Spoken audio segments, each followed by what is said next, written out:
Shelley Winter Show live, local, topical, and relevant. Let's go to Stephanie. Hey, Stephanie. Shelley, just want to say, first of all, I love you, love your show. Thanks for Thank you. hearing me out.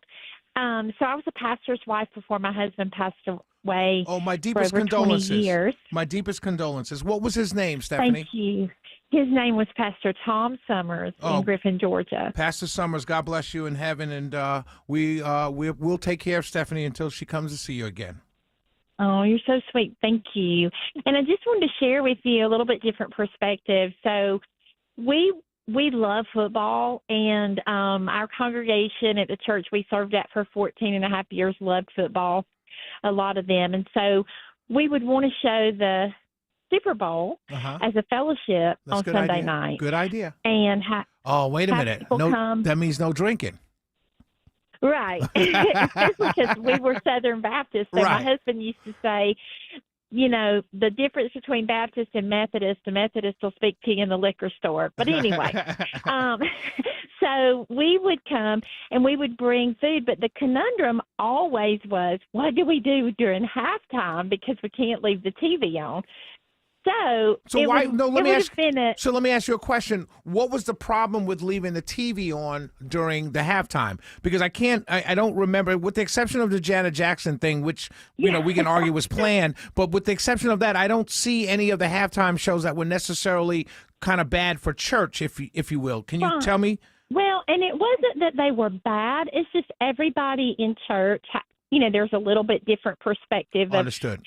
You know, what music that they listen to or what's acceptable to their children, different ages. Understood. Yeah, so, completely understood. So I think that I love the halftime show most of the time. You know, I always watch it. The commercials are my favorite part. Me too. Mine too. It would have been nice to have an alternative. And so I think it's more of an alternative. Fair enough. Not like, you know, so fair just enough. A little bit different perspective. No, it's a fair perspective, and it's an honest perspective. And I got to tell you, just from my history, right? Like if you listen to my show, if you were to call me up a couple days or a couple weeks before the Super Bowl and say, "Hey, Shelley, our church is having the Super Bowl," I would respectfully decline because because I have a process. You know what I'm saying? But I do get that that is a different, it's an alternative, it's something different. And even watching the Super Bowl with your church family is even different. So God bless you. And if you do something like that this year, Stephanie, please call in and invite our listeners to join you guys wherever you're going to be. If you guys do something like that again, or if you know you're going to be doing that, please don't forget to call into the show and invite the listeners. I will gladly give you a few minutes to do that, okay? Come Super Bowl time. That's so sweet of you. I'll sure do it, Shelley. Thank you, and God bless you. God bless you. Great call, Stephanie. Thanks. Great call. Bye, sweetie. Bye. You can't argue with that at all. At all. Great call, Stephanie. Great perspective. Where was I? Where is it? Oh, here it is. So I'm scrolling. I'm doing show prep today, right? So let's go back a little bit.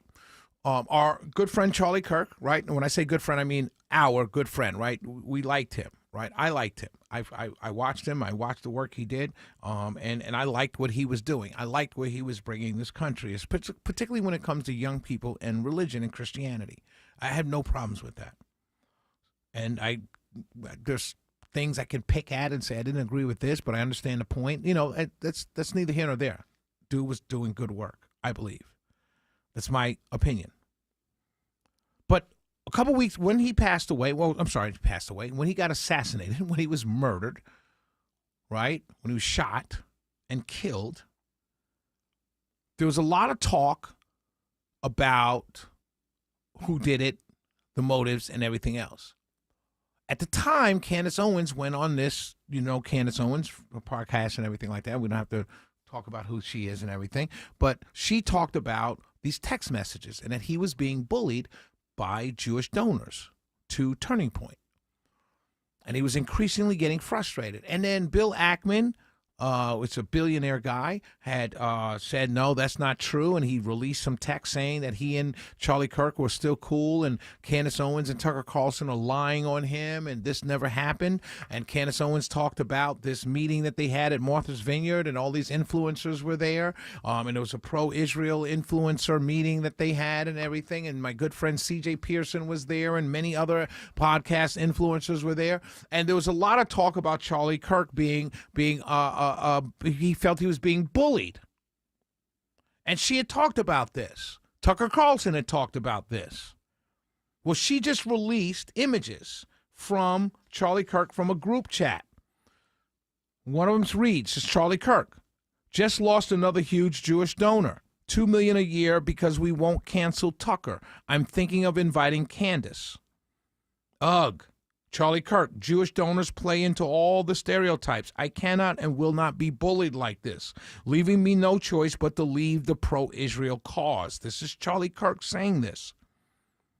Then someone wrote, please don't invite Candace. That might feel good short term, but it's not good long term in my opinion. Like all groups, you're going to get a wide variety of opinions. That nasty free will thing that God bestowed on us makes life frustrating at times. Let the dust just settles a bit, maybe. And so Candace Owens claims that these screenshots were sent by Charlie Kirk 2 days before he was assassinated.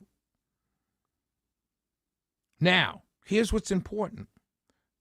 Turning Point spokesman, his name is Andrew. I believe it's Andrew. It's Andrew, right? Yeah, I believe it's Andrew.